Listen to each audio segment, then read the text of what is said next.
గారికి sir thank you so much. నా first film నుంచి శ్రీనివాస్ గారే, సో టీం అంతా సేమ్. Next new join.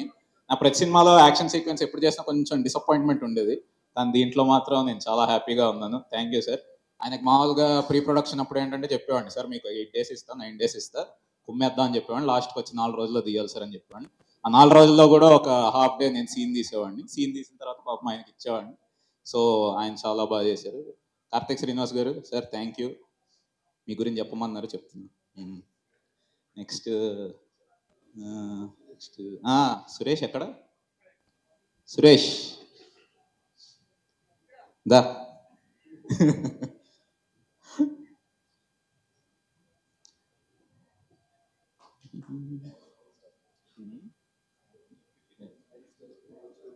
ఇంకొక లేదా ఆయన వచ్చే వరకు ఆగే చెప్పాలి. So Suresh,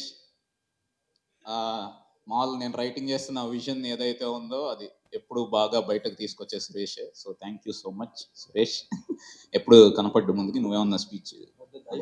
okay. So next వచ్చేసి యాక్టర్స్, ఆల్ ద యాక్టర్స్ అనమాట. సునీల్ గారు, వెనల్ కిషోర్ గారు, రోహిణి గారు, రాజా గారు, దాని తర్వాత రోహిణి గారు, బాజీ గారు, అందరికీ పేరు పేరున, జీవన్ గారు, అందరి పేరు పేరున థ్యాంక్స్. సో అండ్ నెక్స్ట్ వచ్చేసి మా హీరో సింహ గారు థ్యాంక్ యూ సార్, ఈ సినిమా ఒప్పుకున్నందుకు, చేసినందుకు. అండ్ ఇంకొకటి ఏంటంటే, నాకు ఎప్పుడు ఒక స్టార్తో వర్క్ చేయాలన్న ఒక ఉండేదండి. అది సినిమాతో సత్య గారితో తీరిపోయిందండి. ఆయన యాక్టింగ్ టాలెంట్, ఆయన టెక్నికల్ కేపబిలిటీస్, ఆయన డైరెక్షన్ అబిలిటీస్. అంటే సీన్కి వెళ్ళి, షూట్కి వెళ్ళి సత్య గారికి సీన్ చెప్తే ఆయన సీన్ తప్ప మిగతావన్నీ నాకు ఎక్కువ ఎక్స్ప్లెయిన్ చేస్తూ ఉండేవాళ్ళు అనమాట. రితేష్ ఈ షాట్ ఇలా ఉంటే బాగుంటుంది, దాని తర్వాత ఇది ఇలా చేస్తే బాగుంటుంది, ఇవన్నీ. సో ఆయన క్రియేటివ్ ఇన్పుట్స్తో చాలా బాగా నాకు ప్రేరేపించి inspiration. So thank you sir. Next movie కూడా మీతో చేసే భాగ్యం దొరుకుతుంది అని అనుకుంటున్నాను. అండ్ భైరవ చాలా స్వీట్ పర్సన్. సో అంతే స్వీట్గా మ్యూజిక్ ఇచ్చాడు. భైరవ అని చూస్తే ఇంక వేరే. So thank you so much. And finally అందరూ మూవీ చూసి ఎంజాయ్ చేయండి. చెప్పండి. 3 గురించి అప్డేట్ ఏమైనా ఇస్తారా? అందరూ అదే అడుగుతున్నారు, డైరెక్టర్స్, ఫ్యాన్స్ అందరూ వెయిట్ చేస్తున్నారు. 3 రీ-రిలీజ్ అదా? అది కాదండి, మత్తు వదలరా 3 ఆపరేషన్ తస్కర ఉండబోతుందా మళ్ళీ ఇంకొకటి? ఆపరేషన్ తస్కర మత్తు వదలరా 3 ఉంటుందండి, డెఫినెట్ గా. ఎప్పుడు ఉంటుందో తెలియదు కానీ కంపల్సరీ ఉంటుందండి. యా.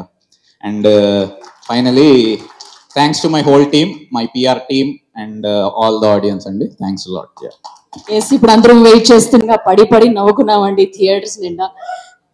ఈ సక్సెస్ నెట్ ఎంజాయ్ చేస్తున్నారు. మొత్తం ఫిలిం మేకింగ్ ప్రాసెస్ లో నాకు 2 విషయాలు నచ్చావండి. ఒకటి నరేషన్, 2 ప్రమోషన్. నరేషన్ లేకుండా మూవీ స్టార్ట్ అవ్వదు, ప్రమోషన్ లేకుండా జనాల్లోకి వెళ్ళదు. సో అందుకే ప్రీ రిలీజ్ ఈవెంట్లు కూడా నేను మాక్సిమం అవాయిడ్ చేస్తాను. చెరి గారికి చెప్తా, ఎందుకు సార్ డబ్బులు వేస్ట్, ఖర్చు ఎక్కువ వద్దు ఎందుకు అంటే, ఆయన కూడా ఓకే సూపర్ అని అలా అనుకుంటారు. కానీ నాకు ఇలా స్పీచ్లు ఇవ్వడం ఇష్టం లేదు. కానీ మళ్ళీ సక్సెస్ మీట్ పెట్టారు.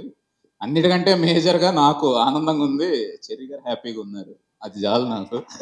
హ్యాపీ బర్త్డే తీసాక ఆయన ఫేస్లో స్మైల్, మా టీమ్ ఫేస్లో smile is more important. So అందరూ చాలా హ్యాపీగా ఉన్నారు అందరూ. సో అది మేజర్ ఎక్కువ హ్యాపీనెస్ ఇస్తుంది. అండ్ నా డైరెక్షన్ టీమ్ని ఇంట్రడ్యూస్ చేద్దాం అనుకుంటున్నాను. సోమయాజులు, వాసు, ప్రభవ్ అండ్ తేజ ఏంటంటే కో రైటర్, కాస్ట్యూమ్ డిజైనర్, వాడికి ఆల్రౌండర్ అనమాట. మా టీంలో ఏం కావాలన్నా ఆల్ పర్పస్ నైఫ్ లాగా వీళ్ళందరూ ఉంటారు. సో ఏమన్నా స్పీచ్ ఇస్తారా? నా ఆక్వర్డ్నెస్ లో కొంచెం పాలు పంచుకోండి.